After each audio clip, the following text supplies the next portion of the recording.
Dave was doing his shit back then too. I remember he was doing that. He was all decked out and dressed up. He had a cane that he was prancing around on stage. I mean, he was bad then. I mean, Dave was a dude. I got to hand it to him. He was rather unique. I mean, he wore clothes that people would never even think of wearing. He would wear skin-tight pants that he would find in Hollywood. You know, Hollywood at that time for us was like, oh my God, Hollywood.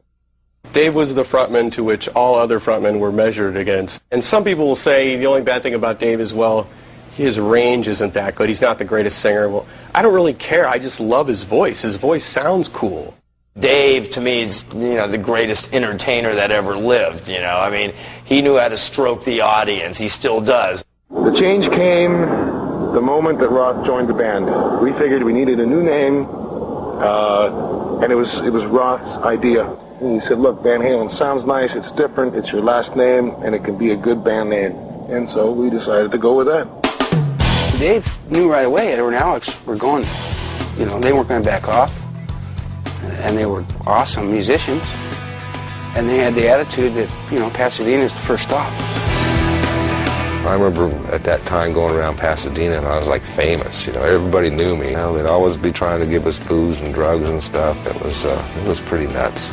Somebody would have the balls to host a party at their house.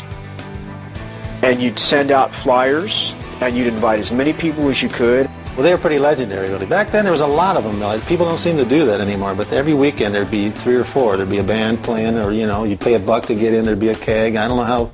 It was pretty loose as far as that goes. But if Van Halen were playing, you'd go over there and there'd be 2,000 people, in the backyard. When the weekend came around, you pretty much wanted to know if Van Halen was playing everywhere, when Van Halen played, there would be a lot of girls.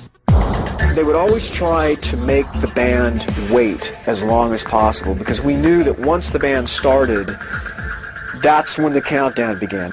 Band started playing. We don't know when, but we know the police are going to show up sooner or later. As the parties got bigger and bigger, eventually they became these massive swarms of people. Cars lined up for miles and, bodies all over the street and everybody trying to get in. We might get an hour or 2 out of it and the cops are going to be there. And you look up and the helicopters are coming in with the spotlights and there's police cars blocking off the street.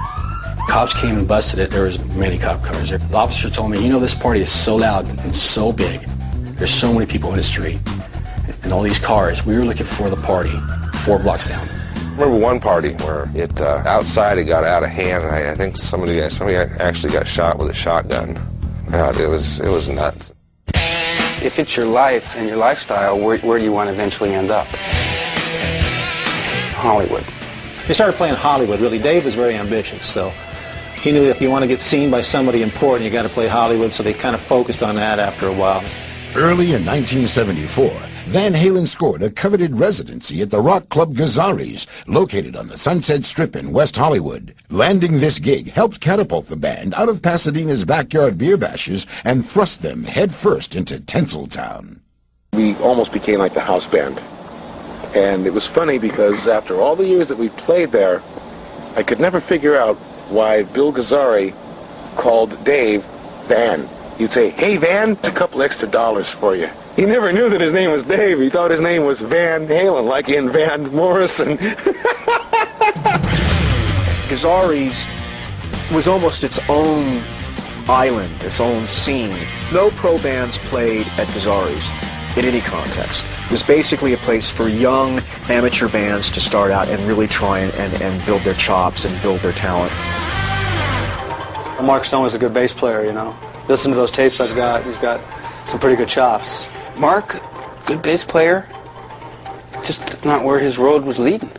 I was a straight-A student in school and doing the band, and I was like split between these two things, and basically I just couldn't keep up with them. In actuality, we met one day, and they actually asked me to leave. The reason that we had to let Mark go was that it seemed that his interests were elsewhere than music. For a long time, it really hurt. It was tough. It was tough leaving that band. Because I knew they were destined for greatness.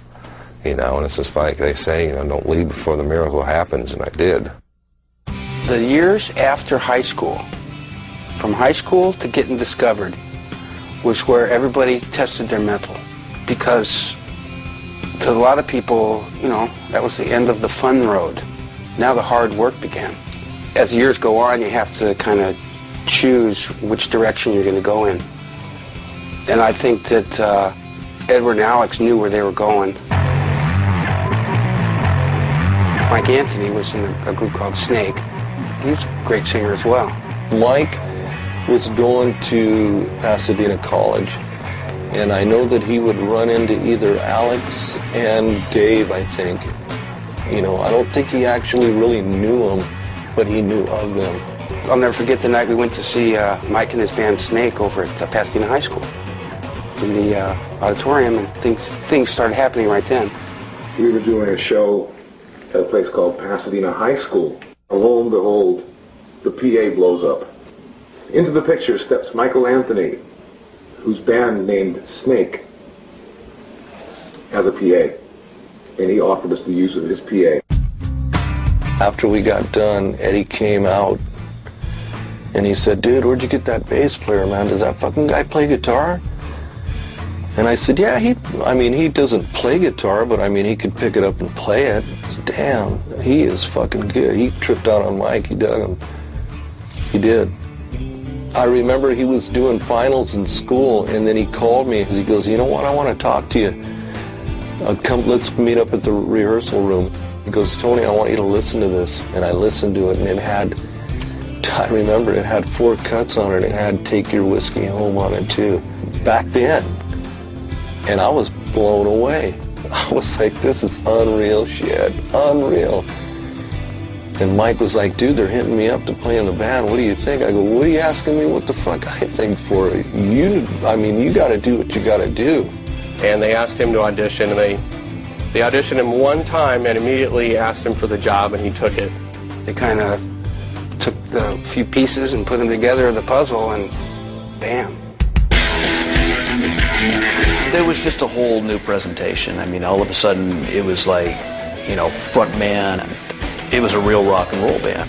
They started playing immediately because Mike was so fucking good. I mean, what the hell did he have to learn? He knew everything, you know? And then getting with them, could you imagine? It was great. Mike was wearing that gold glitter outfit, making a big debut. And it was wild. Ed was wearing a cape. They were pretty wild. They were in the driveway playing this backyard party, and they sounded great, you know. I thought, wow, he's great. Mike is perfect. Rapidly building a following, Van Halen strutted their stuff throughout Pasadena and Los Angeles. The band's repertoire was eclectic, to say the least. They knew 300 songs, other people's songs, and at first they would only play all the covers. Get Down Tonight by Casey and the Sunshine Band, you know, Aerosmith songs, Zeppelin, ZZ Top, and they would slowly work their own originals in. Running with the Devil, DOA, House of Pain, really old stuff. That's one thing, too, about Van Halen. They would kick your ass with a fucking outrageous copy, and then they'd throw their shit in, you know what I mean, and mix it up. After Gazzarri's, it was like every other club. Say you have like top 40 stuff that you play. KC, we did a couple of those. That's the kind of stuff to get into the club. Then after that, you start edging in your own original stuff. Eddie said that it never sounded just like the band they were playing, and it was kind of frustrating because it always had the Van Halen sound, which was really probably a good thing. Van Halen personified a certain kind of California culture. If you know California, if you live here and you know what California looks and sounds and feels and smells like, all of that was captured in Van Halen's music. But they were local boys, so obviously we were rooting for them. And I'd seen them like at Troubadour and places in Pasadena. In Pasadena, everyone knew about them, but they decided they were going to take it up a notch. Finally, we did a show at a place called Golden West Ballroom in Norwalk, California, with a UFO. Rodney Bingenheimer was the big MC.